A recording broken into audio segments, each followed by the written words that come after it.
and welcome to another episode of Mavens of Manufacturing. I am Meaghan Ziemba, and today we are featuring Danielle Boyer, founder and CEO of the STEAM Connection. Welcome, Danielle. How are you doing today? Hi, thank you so much for having me. I'm doing great. How about you? Great. Thank you for joining us. So you have a really interesting story, and I'm really excited to have this conversation with you. You started out at 10 years old in robotics, correct? So can you share a little bit of information about your backstory and how your journey through engineering and manufacturing brought you to where you are today? Yeah, I love that question. I'm so excited to be here. I got started in science and tech many years ago. Now, 11 years ago, when I was 10 years old. My little sister struggled to access educational opportunities in science and tech and robotics. And I saw the potential that technology gave to kids. In everything from knowing how to use a keyboard to knowing how to wire and program things. Those kids were getting ahead, and kids like my sister were being left behind. And I didn't really know what to do about it because I was 10. So I eventually was at Costco, a store one day, and I saw these animal puppets on the shelf. And I kind of had an idea, and I pulled my mom aside, and I was like, Mom, what if I taught an animal science class? She's like, what? Dude, you're 10. I was like, no, wait, what if I taught an animal science class? And that grew into a semester-long kindergarten class that I taught when I was 10 at our homeschool group with 25 kindergartners. And it kind of opened my eyes to education, the power of education, and that anyone can be an educator and use very simple things as solutions. So that's what got me started and got me interested in science and tech and education. I think that's incredible that at 10 years old, you were already thinking long-term goals and bigger picture, and you were able to pull it off and just bringing science together with animals, which is really relatable. I don't know any kid at that age who doesn't love animals and learning about it. So you made it exciting, engaging. So that's kudos to you for starting so young and being so ambitious at such a young age, because a lot of 10-year-olds that I know do not have that much energy or that much ambition to actually. I had a lot of energy. You're right. I think it was being homeschooled and seeing a lot of young people do a lot of creative things at a very young age. And it definitely made me more kind of a go-getter, I think, at a young age, and want to solve problems right away. And I was able to do it. I definitely want to call out your mom too, because I think it says a lot to have a parent who kind of catches on to the skill set that you had and encourages it and helps you grow it too at such a young age. So kudos to your mom. I totally agree. So one of the things that you're really into too is robotics. So can you tell us a little bit about what got you started in robotics and how you got connected with the FIRST program? Because I know that you did some things with FIRST, correct? Yeah, so I joined my first robotics team when I was 15. I think I was 15, maybe 14 or 15. It was when I first joined public high school, and there was a robotics team at my school. And I'd been so interested in learning about, science and tech and, applying those skills more than I was doing before. So I was like, what if I joined a robotics team? And I joined, and I was so excited right away, right? I was like, robots, yay! But that excitement, unfortunately, was met with a lot of hostility. It was a majority guys team, and it was a really difficult environment to be in. I ended up joining another team, and the environment was very similar. And that really inspired me to get more hands-on with FIRST robotics teams, especially girls ones, and make sure that the girls have a safe environment to learn and to thrive. And it was kind of inspired by my experience and those struggles that I had, and encouraging mentors to look out for their students. And it really opened my eyes to the potential of robotics, and it made me obsessed with biorobotics. Which is the emulation of biological organisms. And it kind of started me along a robotics path, and I have not turned back since. So during that time when you left one team for another and kind of had the same experience, and then, you noticed that there was a need out there to provide some sort of common ground with other girls who might be interested in STEM and engineering and Mhm. manufacturing. Because I mean, right now the sector as a whole is experiencing this labor shortage. And not only that, there is a gender gap where across disciplines, there's probably about 1 to 3% of women representing each discipline with engineering and manufacturing.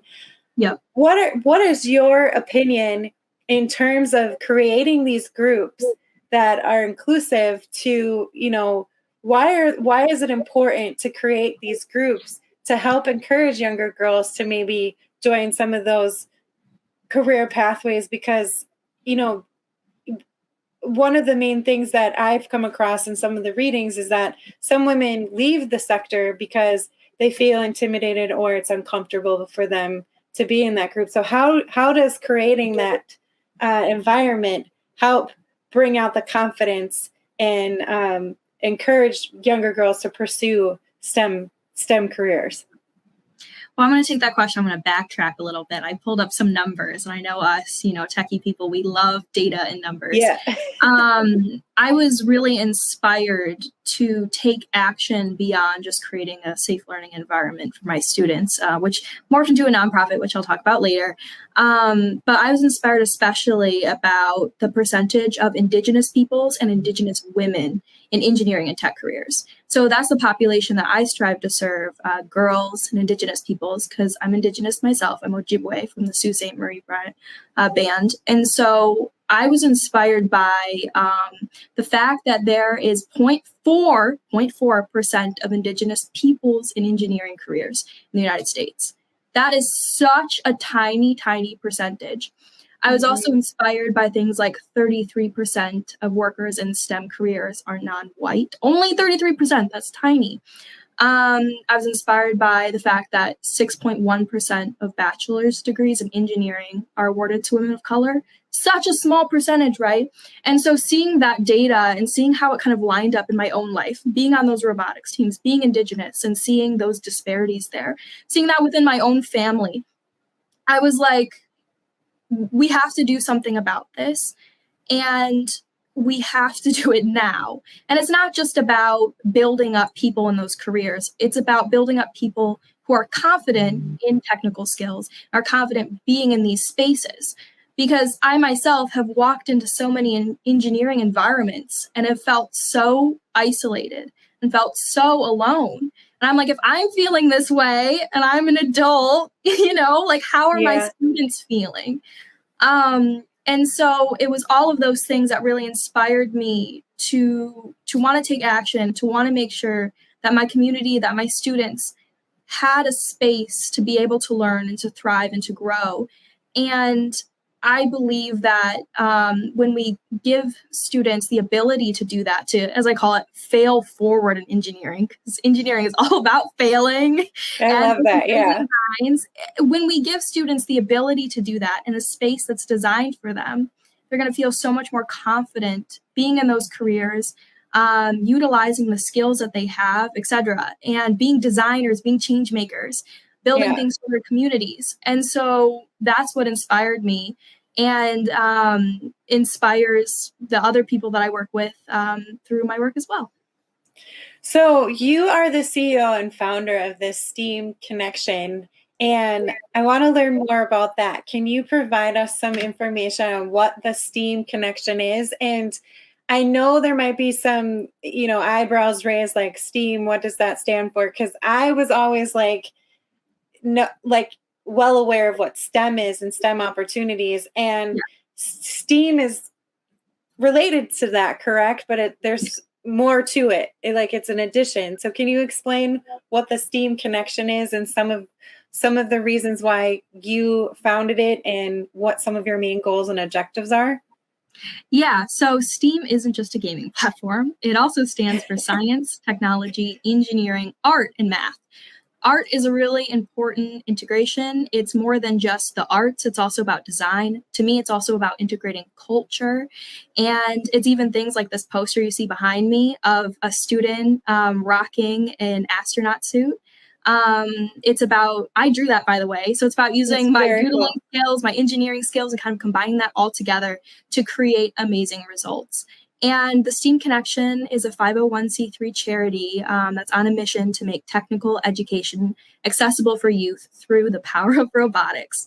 And we do this by designing, manufacturing, and distributing children's robotics for free. And we're minority-led, we're student-led, and we were founded in the beginning, well, I founded in the beginning of 2019. And since then, I've seen the organization grow. We've served hundreds of thousands of kids. We've been able to bring our robots, 81% of them, to Indigenous communities. All of the robots go out for free. It's been so amazing. I've been able to design robots every single day and teach classes and provide opportunities for students who may not have those opportunities otherwise. And I have the coolest team ever. I love what I do so much. That is so amazing to me. And, you said you founded it in 2019, right before, all hell broke loose with the pandemic. So how was that whole situation? How did that affect some of your successes, and what sort of challenges did that present to you? Because that's a pretty stressful time to try to found something and make it successful, and you survived, what the pandemic was. So how did that process go in terms of when the pandemic hit us? So we founded the STEAM Connection about a year before the pandemic hit. We had time to kind of get a working model going. And funnily enough, like, most of our team is from all around the United States. So we were already working together virtually. We were already teaching virtual classes. The biggest thing that we launched was like virtual, like hybrid programs. So we'd ship out robots and then we teach classes virtually, and we kind of do that hybrid model. We also launched like a podcast for kids to be able to do hands-on learning as they listen to a podcast that I started with my 13-year-old mentee. Projects like that. It really inspired me to learn things like video editing, audio editing, website editing. Oh my gosh. And to get all of those skills kind of put together to make sure that our resources were at their very best for our students, and, to invest more in training and resources for our team members. And yeah, it has been a really interesting journey. I know all of us have had a really hard time through COVID, as it is still ongoing. Yeah, it definitely, I think, it takes a toll on youth as well. And like all of us, when COVID hit, we're students, and it really hit our mental health a lot. It was very, very difficult.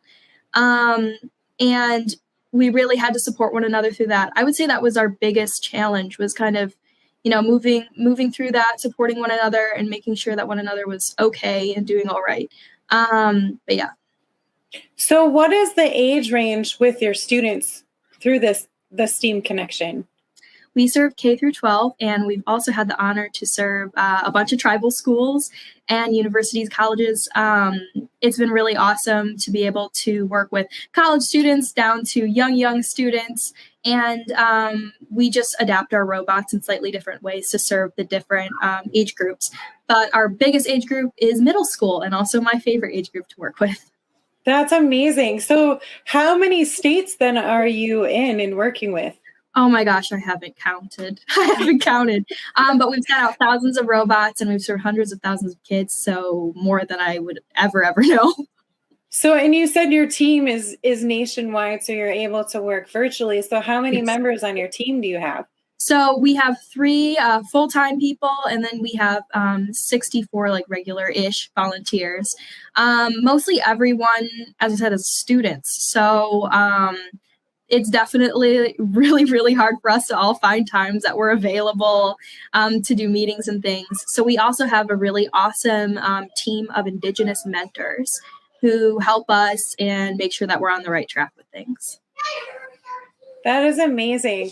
So with all of this going on, um, you know, one of the reasons why we got connected is through Sean from SolidWorks. Yeah. And I wanted to talk to you about that and how you found out about that platform and how SolidWorks helps with some of the things that you're doing with the Steam connection, or helps with, designing a robot from, engineering it and manufacturing it. So what are some of the things that you've done with the SolidWorks platform, and how has it helped you with some of the things that you're doing with the Steam connection? Well, I've been a SolidWorks user for a long time, but as for how I found SolidWorks, they kind of found me. I was at a first robotics competition many, many years ago now. I was 17 years old, and we had like our little booth up at the World Championship in Detroit, and a few of their team members found us, and I kind of, as they tell me, because I don't really remember it that way, I like opened a book of CADs and I was like, hey, this is what I have. And I was really excited about it. And yeah, apparently that stood out. And one of the team members was like, hey, she no longer works there, but she was like, hey, oh my gosh, I'm going to be in Japan for a few months. Email me after that. And I was in their Women in Engineering campaign at 17, which was really a huge honor. And then I ended up speaking at their user advocacy day, also at 17. I was like, whoa, it was my first keynote type thing. I showed up. I didn't have robots. I didn't have slides or anything. I was just excited to be there. And, the relationship that I've had with SolidWorks has meant so much because, it's the software that I use to create my robots. And it's also a community, and a huge community that has supported the work that I do in every way possible. I'm just so thankful. So before we got on our call, you made an announcement that you were really excited about, that you sent out 80 robots. So do you want to talk about that a little bit more in detail, and what these 80 robots are for and what you actually sent out? Yeah, so many eons ago, when we first founded the Steam Connection, I invented a robot named Every Kid Gets a Robot, or ECKER, and it's a robot that costs less than $20 and goes to kids for free. I actually have one right here. Super cute little robot dude.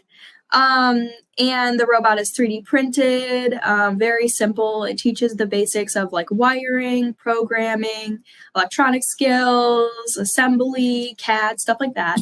And I designed it with the goal of providing an affordable educational tool that didn't exist in the robotics sector. So basically, I was working with a lot of robotics teams, and a ton of the kids I was working with, especially kids from indigenous communities, couldn't afford the robots. They're like $400, $500 for an educational kit, and they were a requirement of robotics teams. That was not accessible at all. And I was like, there's got to be something better out there. I was Googling around. There was nothing that I really liked that was affordable enough, that taught enough skills. And so I decided to invent my own in SolidWorks, of course. And yeah, so I've been able to send out thousands and thousands of these awesome bots. It's been so exciting. The community, especially the SolidWorks user community, has really rallied around this project. And they're the people who help get me kind of off my feet. They're the ones who help fund a lot of the work initially, help support me, help 3D print things. And it's because of them that I'm able to do the work that I do now. Today, I just shipped out 80 robots to Navajo Nation, a school there, K through 12 or K through 8, and it was in community aid boxes by the indigenous fashion brand For Kinship. I recommend you check out their awesome website. But they're sending out community aid kits, as well as children's books that we funded, and that my mentor, Dr. Joshua Allison Burbank, who's Navajo, he picked them out. And I just shipped all the robots to him, and I'm really excited. This is the shortest deadline we've ever done for robots of that magnitude. We got them out. Oh my God, I say we. I didn't. I was on a carpet doing it myself all night. I'm very used to speaking in a we voice, because you work with kids. Like, we. But yeah, so I made them all, and I think it was like 6 days. 6 days. And we even had people ship in prints, including these sparkly ones. that are so fancy. Yes.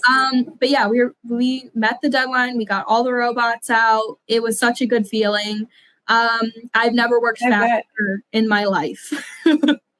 That is so cool. And I think one of the things that people don't understand, like a lot of people don't understand, and from what I've learned going from one school to the next and talking to the teachers and the students, is that's a big road bump sometimes where they don't have the funding for materials or kits or even equipment to help, teach some of these courses. So that's really cool that you took additive manufacturing, which is another great area in engineering and manufacturing, using that to make it more affordable and then sending these out. And that's going to help so many people learn more about designing and engineering robotics. That's awesome. I've gotten so much amazing feedback from students saying that it's the first time they ever considered a career in engineering or tech. It's the first robot they've built. I've even read YouTube comments on videos I've been on where kids are commenting on it. They're like, oh my gosh, like I have one of these robots. They're still working and running and I still play with it. I'm like, what? What? That is awesome. And it's just so cool. And we're about to do some research soon with a university. I don't think I can say who yet, but we're doing research to actually show with data, how effective our robots are, because our assessments are only so great. We're bringing in awesome PhD minds who are going to help us further prove how these robots are serving our communities and can boost skills and can boost self-confidence. And it's going to be through a peer-to-peer mentorship program for Indigenous students. And I'm really excited about it. That's really exciting. We're going to definitely have to keep following you and find when that gets released and learn more about it, because that's amazing. So keep us up to date on that for sure. And then, what are some other things that we can look forward to seeing you, participate in? What are some of your goals for 2022? Like, what are new projects you're working on that you can talk about? What can we look forward to with Danielle Boyer? A lot of stuff. I've been quite busy. I've been working on a year-long documentary. I can't say with who, but I'm very excited about it. That's been really awesome. I recently became an MIT Solve Indigenous Communities Fellow for Every Kid Gets a Robot, and they brought in over $135,000 of funding for the robots. That is so awesome. They brought in support, and it is just so special to know that, the robots are going places and that they're going to be able to impact more kids than ever before. We're working on an app. We're working on, also, I will introduce someone special. This new robot, I have it right here. It was hanging out in my lap. As you can see, we match. And I know many people watching this video may not know this robot. And its name is Scobots. And it's an Indigenous language revitalization robot that I designed with two of my Native mentors, Dr. Joshua Allison Burbank. He's a speech language pathologist at Johns Hopkins University. And also Rob Maldonado, who is a SolidWorks champion. And he's also an engineering influencer on Instagram. And his work is amazing. And he's mentored me and supported me in my design skills and helped me become better than even before. It's amazing. But this robot, it senses motion through the PIR sensor here, and then it lights up and it starts speaking Indigenous languages. And it's very cute. As you can see, we got some Ojibwe stickers, and each robot is customized to our own cultures. So my mentor, who's Navajo, his bot is Navajo. My robot is Ojibwe. And as you can see, they have little ears too. And it's all in separated pieces. So we have the body of it here. And then we have the head. I'm going to drop all my robots. We have a head here as well, and all the pieces just fit right into it, and the ears just screw right on, and it goes like this. If you look too closely, like this, without its ears, it looks a little like a minion, as one of my students told me. Yep. It haunts me, that fact. I'm like, no, not the minions, no.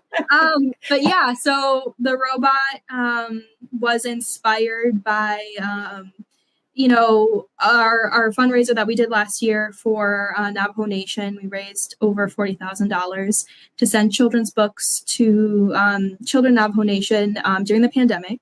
Because a lot of kids couldn't learn, with Wi-Fi or things like that. So we were like, books are the way to go. Mm-hmm. And my mentor, he is an author. He recommends a bunch of children's books. His ad on Instagram is NDNSLP. And Okay. so he was recommending a bunch of the books and facilitated the fundraiser. And that really launched the creation of Scobots. And something that's really special about it is that it is wearable with a GoPro strap. So you just stick it into the bottom, and normally you would screw it in, but you stick it in, and it's like very comfortable too, because it's like a sports band, and it's wearable, which is so cool. I was like, oh my gosh, awesome. I made a wearable robot. I was asking for a ton of advice from my wearable robotics friends, but look at that. That is so cool. That's really cool. So then are all of the parts 3D printed? Yes, all of the parts are 3D printed except for the GoPro strap and, the scarf. But it's so exciting. We brought it when we launched it a few weeks ago, or I guess months now. We brought it to a powwow, and all the babies were like interacting with it and playing with it. And we had kids dancing to the music we were playing through it. It was so cool. We really pulled a fast one on this. We did this in 2 weeks. Wow. We were doing a lot of all-nighters. It was really, really stressful to, kind of fit in before our launch at the American Indian Science and Engineering Society National Conference, a mouthful. But it was so exciting to launch. And we also got to film that process and that launch as well as me teaching my mentors how to solder, which is very comedic. But yeah, I'm just excited for more people to meet the robot. And that's like my biggest goal for next year, is to get these robots out there and to kids. And we have a plan for how many? About 80 robots to go out. This is all super inspiring and just amazing. Danielle, it's been such a great pleasure speaking with you, because you've hit on a lot of important things that are happening now within the sector, and a lot of things that need to happen. You're a huge advocate for, diversifying manufacturing and engineering, and you're super proactive in making that happen, especially within your local community and things that mean so much to you, and you're so passionate about it. You're a huge, example of what it looks like to be so motivated and determined to make a change, especially within this sector. And we need that. And you're doing so many things, and I'm just completely in awe by, your intelligence, your motivation, and you're so young as well too. And it's feel young. It's so refreshing to see, though. It's just you're a prime example that anything can happen as long as you're determined and passionate about it, and hard work pays off.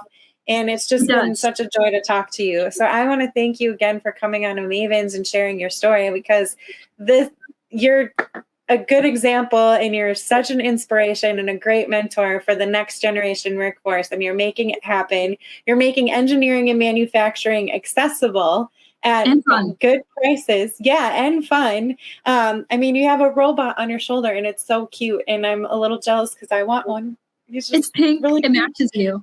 I know, it's so cute. So one of the places that I hope to get to meet you is at 3D Experience World. You just told me that you got approval to go there. So what are some of the things for anyone who's going to be at that event? What are some of the things that they're going to see with you at that event? There's a lot of special things that the team over at SolidWorks are cooking up, and some of them might be a surprise, so I'm not going to share too much. But just know that if you go, you'll be able to meet me, one of my students, and also this robot right here, as well as like every kid gets a robot and things like that. And I just want an opportunity for people to be inspired by designing for good, designing for nonprofits, designing for students. A lot of people don't always see robots as that way, but I see them as kind of a pathway to getting students involved and interested in the world of science and tech. And I also just want people to know that like every step, big or small, towards creating accessibility in education, it matters so much. Like this room I'm in right here, it's a little conference room and it's our headquarters. And we have started so small, and we've been able to grow so much to serve students. And every single step, it matters so much. And yeah, that's what I just wanted to share.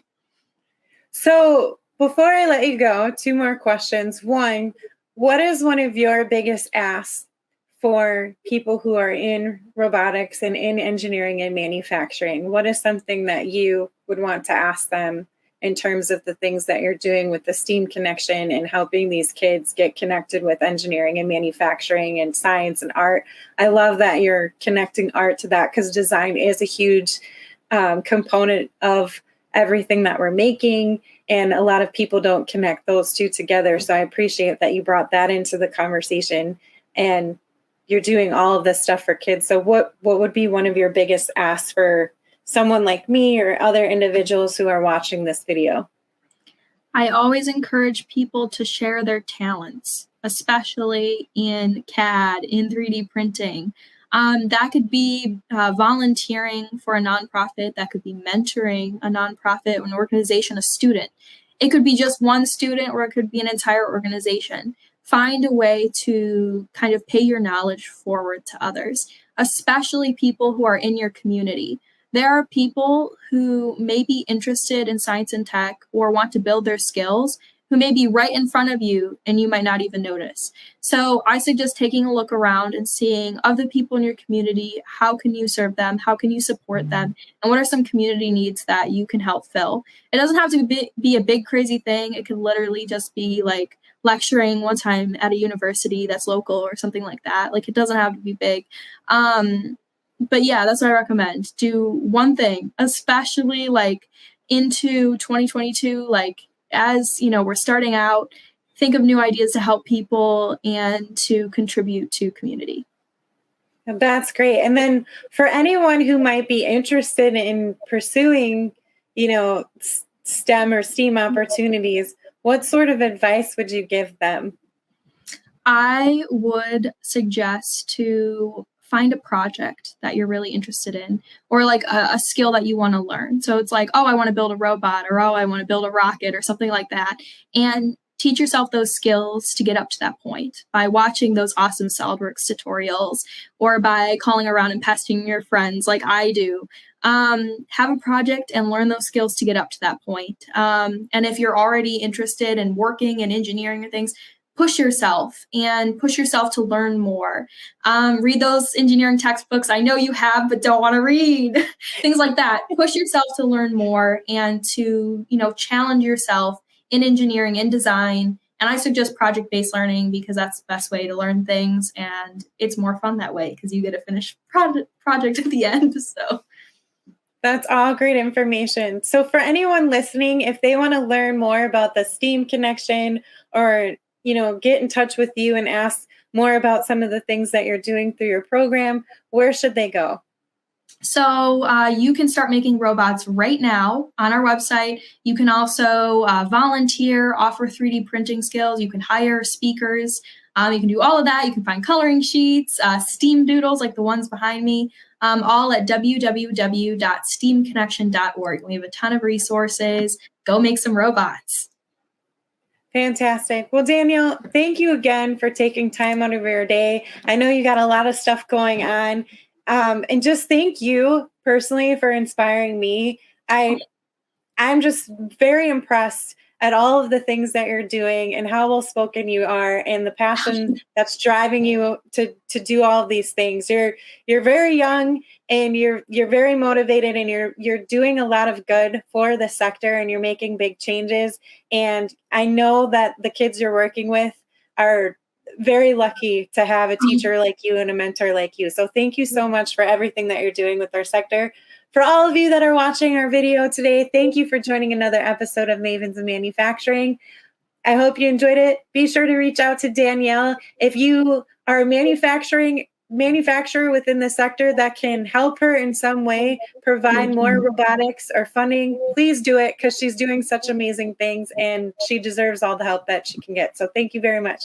Have a good day, everyone. Thank you. And if I could add in my language, thank you is miigwech. So I just want to teach everyone that. Miigwech, thank you so much. That's awesome. Bye, everyone.